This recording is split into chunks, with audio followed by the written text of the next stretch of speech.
사랑하는 성도 여러분, 오늘도 주님과 함께 복된 하루 되시기 바랍니다. 우리 함께 공동 기도문을 교독함으로 하나님께 중보 기도를 올려드리겠습니다. 마음 모아 샘물의 기도를 하나님께 드리겠습니다. 먼저 우리 믿음을 고백합니다. 예수님은 우리의 주인이 되십니다. 주인 되신 예수님 앞에서 겸손한 마음을 허락하시고 나의 뜻보다 주님의 뜻을 따르는 선한 청지기가 되게 하소서. 교회를 위해 기도합니다. 우리 샘물교회가 교회다운 교회가 되게 하소서. 기도하는 교회가 되게 하시고 성도의 아름다운 교제가 빛을 발하는 행복한 교회 되게 하소서. 세상 가운데 주님의 사랑을 흘려보내는 샘물이 되게 하소서. 목장을 위해 기도합니다.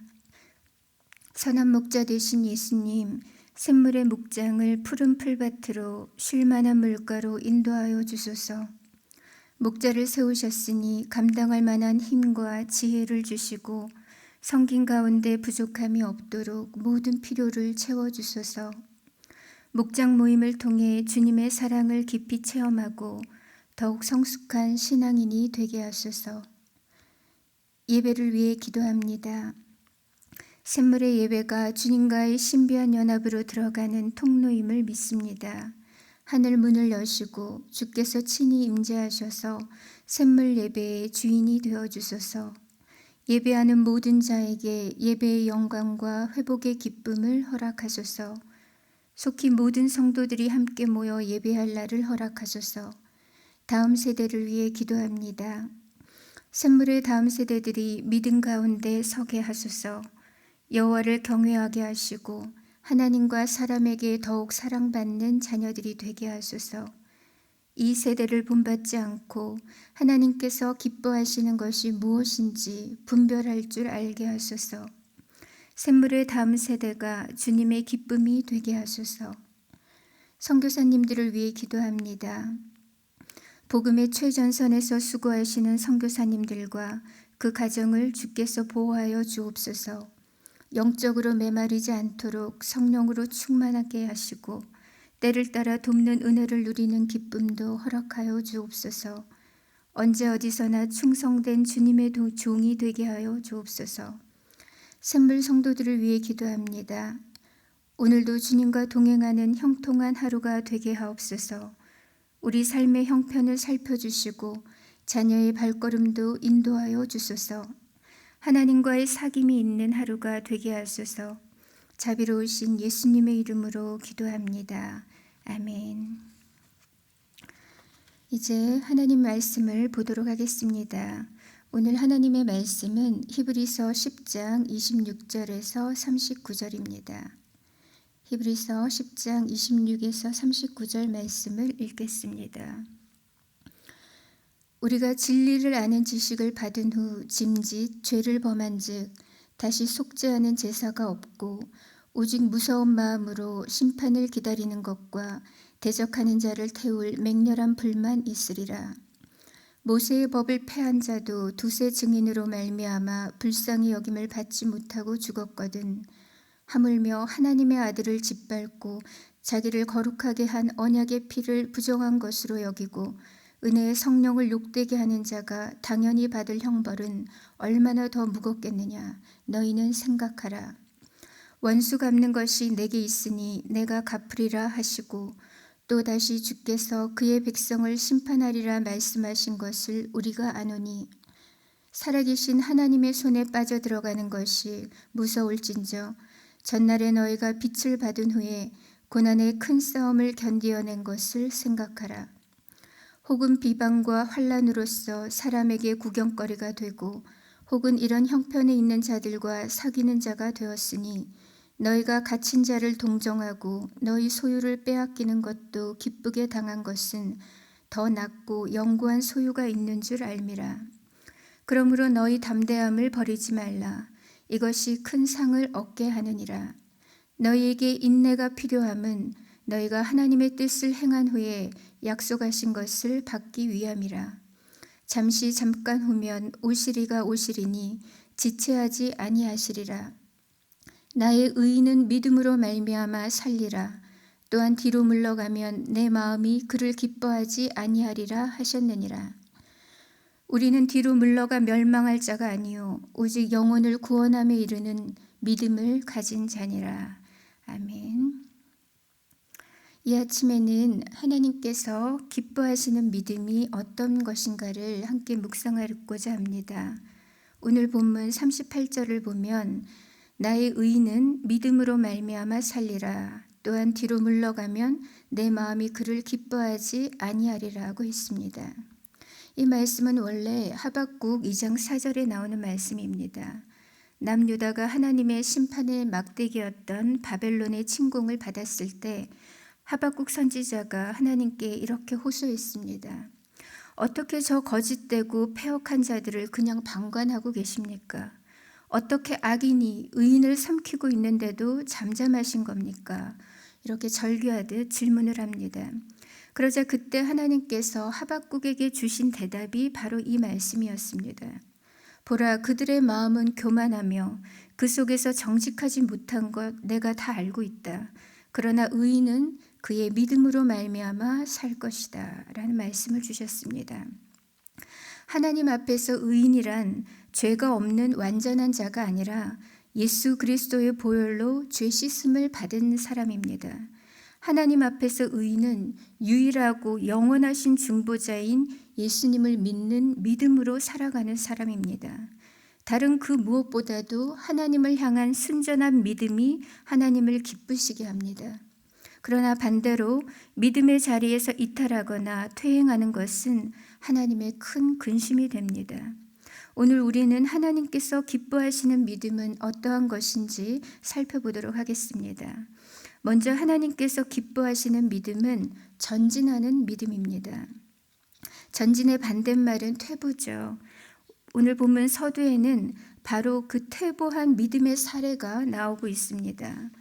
26절에 우리가 진리를 아는 지식을 받은 후 짐짓 죄를 범한 즉 다시 속죄하는 제사가 없고 오직 무서운 마음으로 심판을 기다리는 것과 대적하는 자를 태울 맹렬한 불만 있으리라고 했습니다. 복음의 진리를 받고 나서 다시 예수를 버린 자를 배교자라고 부릅니다. 그런데 이 배교자들에게는 다시 죄사함의 기회가 없다는 거예요.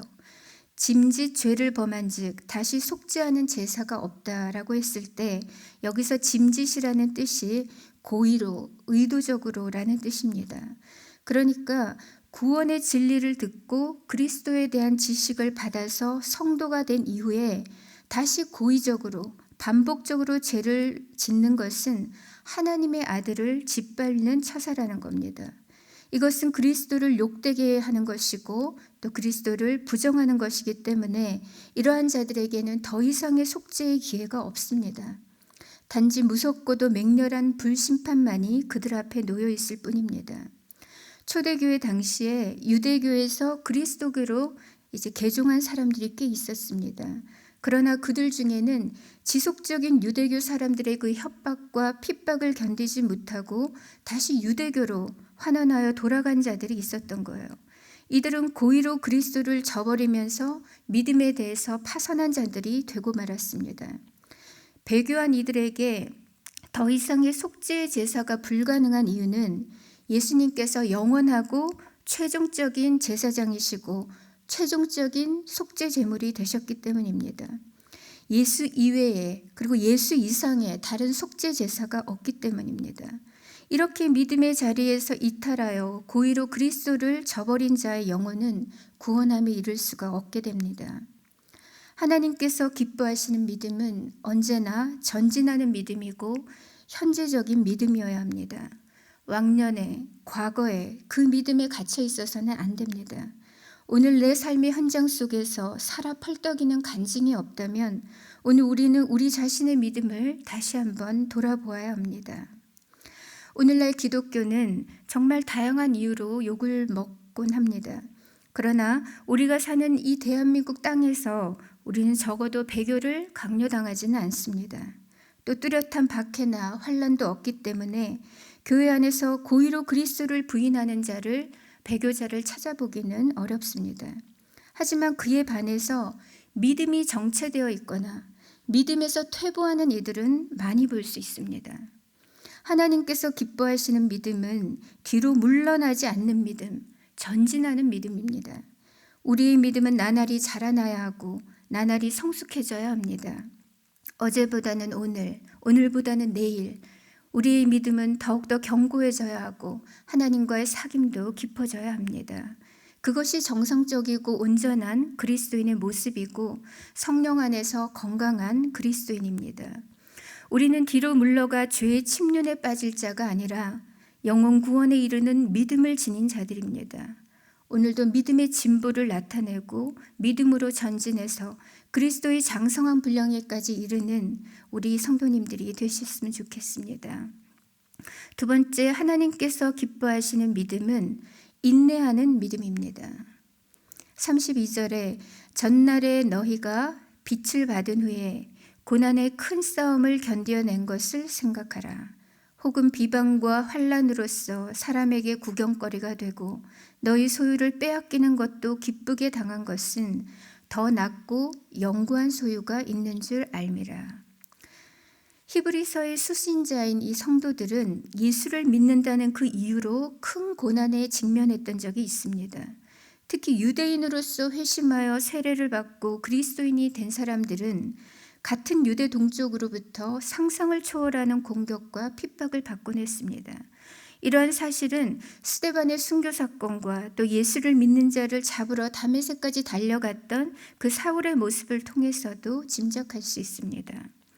초대교회 성도들은 그리스도인이 되는 동시에 고난과 죽음을 각오하지 않으면 안 되었습니다. 자기 집과 가문에서 추방당하기 일쑤였고 사업의 거래처는 끊어졌으며 공동체적으로 또 사회 경제적으로 극심한 탄압을 받았습니다. 그들은 세상의 비방거리와 구경거리가 되었고 심지어는 생명의 위협까지 받았던 것입니다. 그러나 그럼에도 불구하고 이들은 믿음의 담대함, 곧 믿음의 확신을 버리지 않았습니다. 고난 중에도 그 모든 환난을 믿음으로 기쁘게 감당해냈습니다. 어떻게 그들은 그 모진 환난과 핍박 속에서도 끝까지 믿음으로 인내할 수 있었는가? 그 이유는 그들이 참된 가치를 알았기 때문입니다. 이 땅의 것들은 일시적이며 썩어질 것이지만 장차 주님이 곧 오실 것이고 주께서 주실 하늘의 상급은 이 세상 그 무엇과도 비교할 수 없이 영화롭고 또 영구하다는 것을 알았기 때문입니다. 현재의 고난은 장차 우리에게 나타날 영광과 좋게 비교할 수 없습니다. 이들은 믿음의 소망을 끝까지 붙들고 인내했습니다. 그럴 때 하나님은 그들을 고난 중에도 비밀히 지키셨고 말할 수 없는 하늘의 위로로 덮어주시고 또 성령의 능력과 새 힘을 주셨던 것입니다.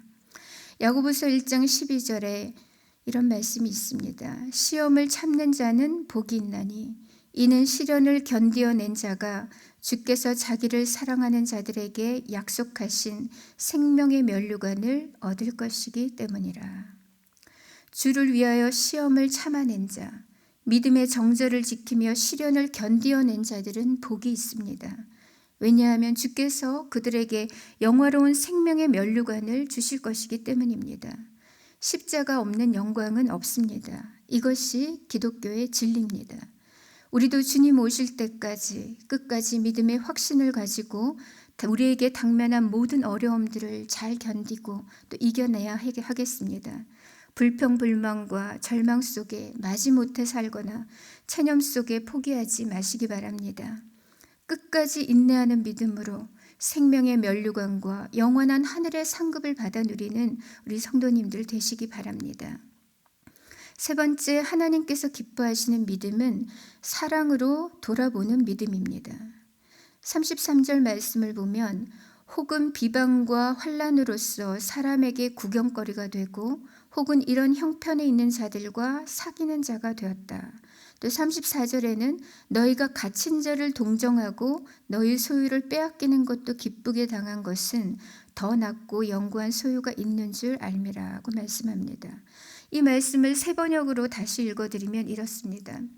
여러분은 때로는 모욕과 환난을 당하여 구경거리가 되기도 하고 그런 처지에 놓인 사람들의 친구가 되기도 하였습니다.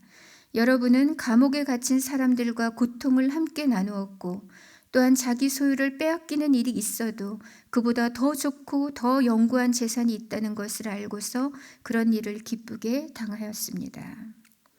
이 말씀을 가만히 생각하면 참 마음이 아려옵니다. 그 힘든 상황 속에서도 더 힘든 지체들을 돌아보고 사랑으로 섬겼기 때문입니다.